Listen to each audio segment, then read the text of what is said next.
नमस्कार दोस्तों, आज के इस खूबसूरत दिन में मैं आप सभी दोस्तों का स्वागत करता हूं। इस समय अगर आप देख कर चलोगे निफ्टी 50 सिंगापुर को, तो मार्केट के बारे में किस तरीके की संभावनाएं बन सकती हैं, क्या क्या पॉसिबिलिटी हो सकती हैं, मैं इनके ऊपर विचार करने की कोशिश कर रहा हूं। और मैं अपना ये एनालिसिस पब्लिक अपीयरेंसेस में आपके साथ शेयर करके चल रहा हूँ। इसे किसी भी तरीके की कोई रिकमेंडेशन नहीं समझ कर चलिएगा। एग्जैक्ट सेम एनालिसिस को मैं मेरे क्लाइंट्स के साथ भी शेयर करके चलूंगा, और आप इसे अपने एजुकेशन और लर्निंग पर्पस के लिए अपने इन्वेस्टमेंट एडवाइजर से डिस्कस कर सकते हैं। तो देखो दोस्तों, इस समय अगर आप देख के चलेंगे, ये है हमारे पास निफ्टी 50 का इस समय का सिंगापुर निफ्टी का काम। जैसे कि आप लोग जानते हैं कि सिंगापुर निफ्टी को रात की रानी कहा जाता है, क्योंकि ये ग्लोबल मार्केट्स को देखकर, यूएस मार्केट्स को देखकर अपनी पोजीशंस को बिल्टअप करते हैं, और उसका असर हमारे घरेलू मार्केट्स पर भी हमें देखने को मिलता है।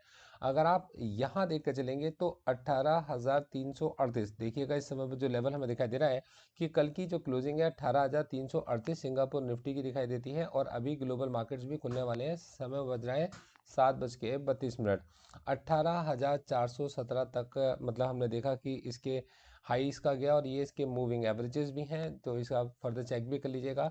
पर जब मैं इन चार्ट्स को देख कर चलता हूँ, और इस चार्ट्स को जब मैं कंबाइन करके चलूंगा इस ऑप्शन चेन के साथ में, तो मेरे को बहुत कुछ ऐसा है जिसके ऊपर मैं फोकस कर पाऊंगा, और ये मैं आपको समझाता हूँ।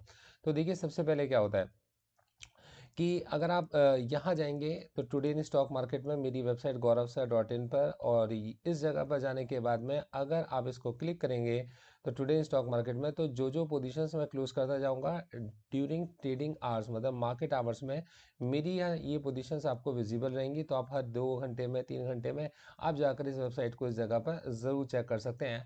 और जो भी एनालिसिस की वीडियो होगी यहाँ नीचे मैं पोस्ट भी कर चलूँगा। तो यहाँ से आप लोग हमेशा मेरे साथ रिदम में रहेंगे, मतलब सिंक में रहा करेंगे।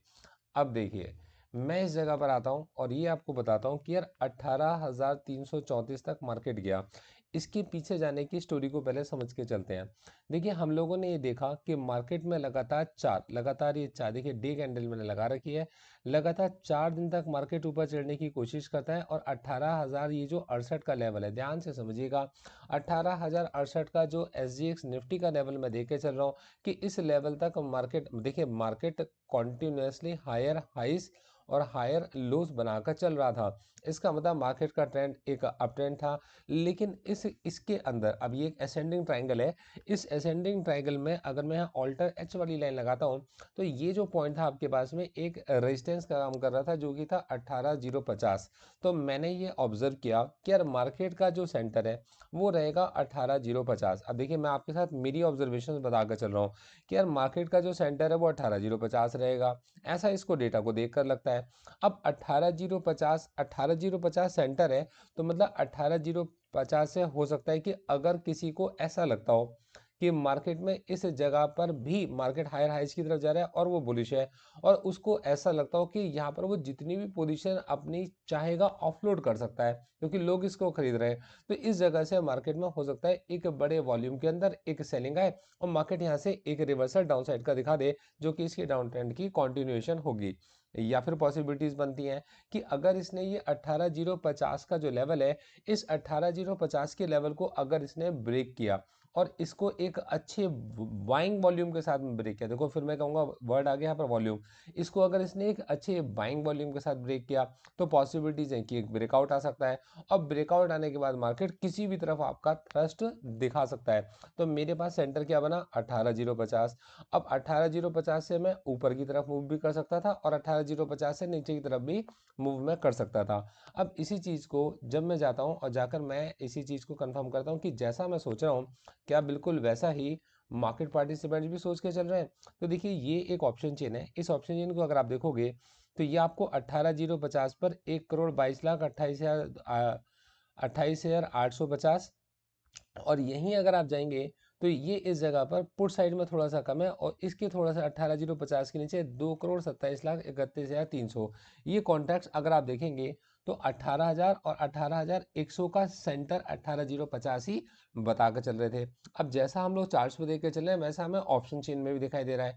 तो यहाँ हम देख पाते हैं कि जो 18,050 था हमारे हिसाब से ये काफ़ी दिन पहले से मेरी कैलकुलेशन थी कि ये सेंटर था और मार्केट पार्टिसिपेंट भी एग्जैक्टली यही मान के चल रहे थे। ये देखिए पूरा आपके पास में 2 करोड़ और यहाँ पर 18,050 और 18,000 आपके पास में 2 करोड़। तो यहाँ कहीं ना कहीं सेंटर 18,050 निकल कर आता था। अब यहाँ से आगे की तरफ जब हम जाते हैं तो थोड़ा हमने नीचे जाकर इस चीज़ को देखा। तो जब हम लोग 5 तारीख की, देखिए 1:38 का मैंने वक्त भी लिखा हुआ है, और इसी जगह पर जाकर जब हम लोग इस यहाँ पर 5 तारीख की ऑप्शन चेन को ऑब्जर्व करते हैं तो देखिए ये हमारे पास 5 जनवरी की ऑप्शन चेन। तो उस समय पर 18,000 की कॉल के ऊपर जो कॉन्ट्रैक्ट थे 13,25,050 कॉन्ट्रैक्ट यहाँ पर उपलब्ध थे। अब इसके बाद में मार्केट के अंदर आती है एक शॉर्ट कवरिंग, मतलब मार्केट के अंदर हम लोगों ने देखा कि कल एक शॉर्ट कवरिंग आई। तो शॉर्ट कवरिंग आने का मतलब है कि ये जो कॉन्ट्रैक्ट है ये एक पुअर पोजीशन में फंस गए और ये कॉन्ट्रैक्ट अपनी पोजीशन को स्क्वायर ऑफ करेंगे। तो जब इन्होंने अपनी पोजीशन को स्क्वायर ऑफ किया तो मार्केट में एक शॉर्ट कवरिंग की रैली आती है और मार्केट 18,229 के हाई को मारने के बाद में वापस आपके पास में नीचे की तरफ के 18,200 के क्लोज हो जाता है। तो अब कहने का मतलब है कि अब एक नया रेजिस्टेंस जो बना मार्केट के अंदर, अब वो नया रेजिस्टेंस क्या था, तो मार्केट के अंदर बनने वाला जो नया रेजिस्टेंस था वो 18,100 का 200 का रेजिस्टेंस था। तो मार्केट ने 18,200 का रेजिस्टेंस, अगर आप SGX निफ्टी को देखे चलें तो क्या कल रात के अंदर इसने इसको क्रॉस किया? तो इसको जाकर पहले देखते हैं कि 18,200 बनता किस तरफ है। तो यहाँ अगर आप देखेंगे और ये देखिए SGX निफ्टी के फ्यूचर्स हैं तो 18,200 ये लेवल बनता है, ऑल्टर एच से मैंने इसको मार्क कर दिया। अब हमने ये देखा कि पहले भी ये जगह एक अच्छे कंसोलिडेशन का काम कर चुकी है और यहाँ से एक मार्केट में हमें एक फर्दर अप मूव मिला और नीचे गिरती है मार्केट भी इस 18,200 के पास तक आती है और 18,200 के पास से नीचे गिरने के बाद ये वापस से 18,200 के पास पहुंच जाती है। तो इसको देखकर कहीं ना कहीं ऐसा लगता है कि ये एक 18,200 का जो लेवल है ये एक अच्छा लेवल है। मतलब इस 18,200 के लेवल को अगर समझा जाए तो ये मार्केट के अंदर पीछे के हिस्टोरिकल डेटा को अगर मिला दिया जाए तो ये एक अच्छा लेवल निकल कर आता है। अब इस अच्छे लेवल के निकल कर आने का मतलब है कि हो सकता है, पॉसिबिलिटीज हैं कि ये एक सपोर्ट की तरह काम कर सकता हो और हो सकता है कि क्या कहते हैं 18,200 के पास में मार्केट अभी कंसोलिडेट करे।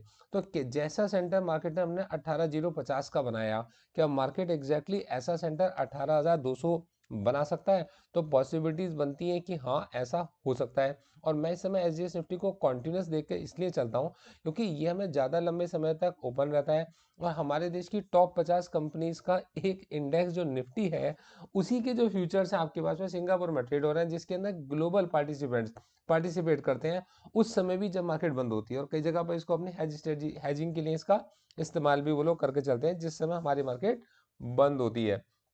तो 18,200 अगर मैं पीछे के हिस्टोरिकल लेवल्स को देखकर चलता हूँ तो ये एक अच्छी सपोर्ट का काम बन सकता है और पॉसिबिलिटीज हैं कि हो सकता है ये मार्केट इस जगह तक शिफ्ट कर जाए।